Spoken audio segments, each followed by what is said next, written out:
your life work.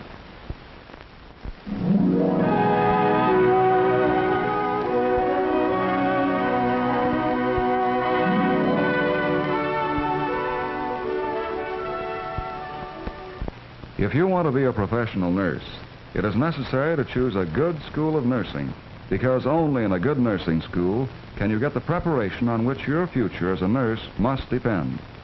You first should be a high school graduate, and although the requirements of individual nursing schools vary, in general, it is well to take the college preparatory program offered by the high school. In nursing, as in every other field, the more educational and cultural background you bring to your work, the farther you probably will go.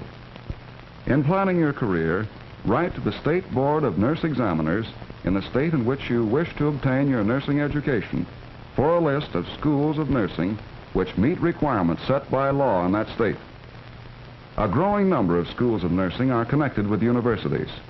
The largest number are owned and operated by hospitals. Their course of instruction usually covers a period of 3 years and leads to the nursing diploma. Visit the nursing school which you are considering, or at least write for a catalog. Get definite information about the size, preparation, and experience of the school faculty. Find out if the diploma of the nursing school entitles you to take state board examinations. Inquire if the school is approved by the medical profession, and investigate the courses provided for student nurses. Good schools of nursing will admit only those high school graduates who placed in the upper third or half of their class, and give preference to young people who have had work or experience beyond high school. The good nursing school first will be concerned for your own health. You'll be given a thorough medical examination and must meet certain health standards before you are accepted. You will learn to practice rules of positive health, and there should be recreational facilities available for your use and that of your fellow students. Your own personality is very important to the success of your nursing career. The ability to get along with other people is valuable in any profession, but it is absolutely essential to the nurse. You should be strong, because as a nurse, people will depend on you. You should be trustworthy, because people will confide in you. You should be steady, dependable, self-reliant, tactful, sympathetic, and have a sense of humor. You should have a spirit of service and a sincere interest in human beings of all classes and kinds. Your nursing school courses in psychology and sociology will help you in your work with patients and your relationships with other people. And reading nursing literature and other books in the school library will also help. In all good schools of nursing, courses in biology, bacteriology, and chemistry are provided, and it will be very helpful for you to have some background in the science subjects before you enter nursing school. Work in anatomy and physiology must be included, for a knowledge of the human body and its functions is essential in the work of the nurse. Instruction in nutrition and cookery are necessary to teach the nurse how properly to direct the preparation of food for patients, and in many cases, to prepare it herself. When she is caring for patients in the home and lacks the scientific facilities of the modern hospital, this ability and a great amount of resourcefulness is especially valuable. Well-equipped schools of nursing provide a nursing arts laboratory or a demonstration room, which is set up like a small ward with beds and a medicine cupboard and other supplies.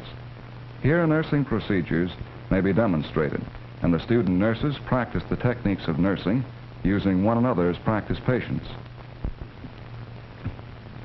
The care of communicable diseases requires special techniques which the nurse must master for her own welfare as well as for that of the patients. Such techniques are based upon absolute cleanliness and the use of disinfectants. The majority of nursing schools have an arrangement whereby the student nurse receives her room and board, and in some cases other items such as laundry, in return for service given in care of patients under the direction of supervisors. The better schools give valuable instruction during the hours of practice on the wards, including conferences, bedside clinics, and individual assistance from the instructors. During the clinical period, the student nurse should gain experience in medical, surgical, maternity, and communicable disease nursing, the care of children and the mentally ill, and the knowledge of public health nursing. The joy of any girl is justified when she receives the diploma of her nursing school and knows that she is about to begin a constructive career in the profession she has chosen.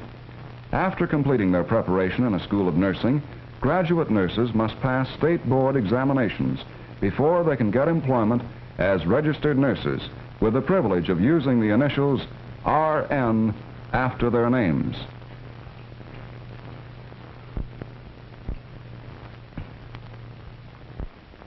Private duty nurses may be called by a doctor or by some member of the family to give special nursing care to someone who is sick either in the hospital or in the home. Whenever called, the private duty nurse goes, ready to fit in wherever the patient may be, regardless of what the illness is. She usually cares for only one patient and helps that patient through all the stages of the illness. Each patient presents a different personality, different problems, and the nurse must bring comfort and assurance to the patient and the patient's family. And it is also important that she teach them to guard against future illness. The private duty nurse gains wide experience in different kinds of illness and has a chance to make many friends.